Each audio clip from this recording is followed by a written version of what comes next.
On Sunday, Tom Brady and Aaron Rodgers, two of the greatest quarterbacks of all time, faced off in an epic struggle.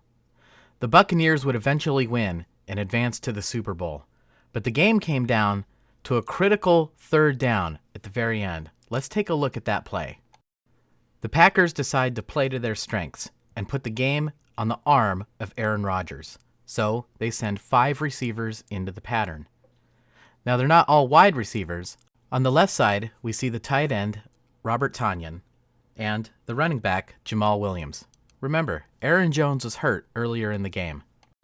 Williams is just going to run about 5 yards down the field and run a little curl, while Tonyan will go to the end zone and then cut to the corner. Now, the Buccaneers are taking no chances in this situation, and they drop back 3 defenders to defend these 2 players. On the right side of the formation, Marquez Valdes-Scantling will run to the corner, while Davante Adams will run to the end zone, do a little hitch, and then continue to the middle.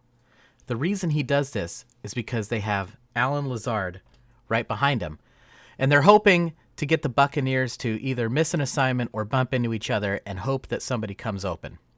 But once again, Tampa Bay takes no chances, and they drop back 4 defenders to defend these 3 players. Watch what an excellent job Tampa Bay does here with their coverage.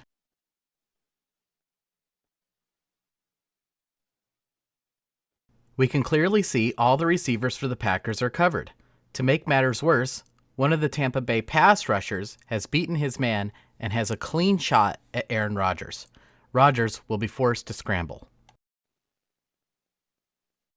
And here we get to the point that a lot of folks have probably been wondering about for the last several days. The most obvious thing we notice is, yes, it looks like Rodgers has a big lane right to the corner of the end zone. But let's talk about what Rodgers might have seen on this play. It looks, just for a split second, like Davante Adams might have position on the defender. And that's what Rodgers sees. In fact, he doesn't have position on the defender. The defender is all over him. But Rodgers guns it into him. And we'll talk about why he may have made that decision in just a moment. But let's see what happened. The pass is incomplete, and it's 4th down. Let's go back to the snap. So Tampa Bay dropped 7 defenders into coverage, and that means they're coming at Rodgers with a 4-man pass rush. But it's the rush of Shaq Barrett that we especially want to watch here, as he beats his man with a spin move to the inside.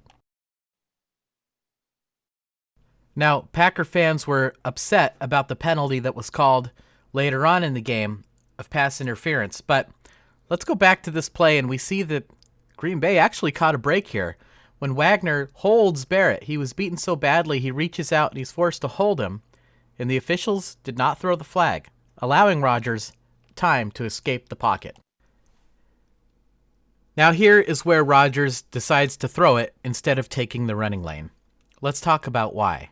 Well, for one thing, you have Davante Adams, one of the best receivers in football today, and it looked like he was maybe just had a split second of window there. And if you're Aaron Rodgers, you're probably feeling pretty good about taking your chances in that situation. But let's also talk about the game situation. 2 minutes, 9 seconds left after that play. The clock is stopped. You have the 2-minute warning and all 3 timeouts left. Now the Packers are down 8, so that means they would need to score a touchdown and get the 2-point conversion just to tie it. Let's say that either one of those things doesn't happen on 4th down.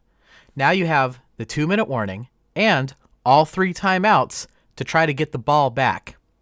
Whereas if Rodgers had run it and perhaps been stopped in bounds, now the Packers have to use one of their timeouts or let the clock run down to the 2-minute warning. That makes it a little bit harder to get the ball back. So Rodgers might have been thinking that, hey, this is probably 4-down territory. I should probably chance the incomplete pass, which stops the clock, rather than run it. Now, I don't think he thought that in the moment when he had the running lane. What I'm saying is he probably had the mindset to throw as he broke the huddle. With that in mind, it does make Matt LaFleur's decision to kick the field goal on 4th down a bit perplexing. You have to kick the field goal, stop the Buccaneers, get the ball back, then drive all the way down the field and score again. Whereas if you go for it and don't get it, you still have to stop the Buccaneers, but now they're backed up. I think going for it on 4th down would have been the correct decision here. Instead, the Packers kicked the field goal, and Tampa Bay went on to win the game.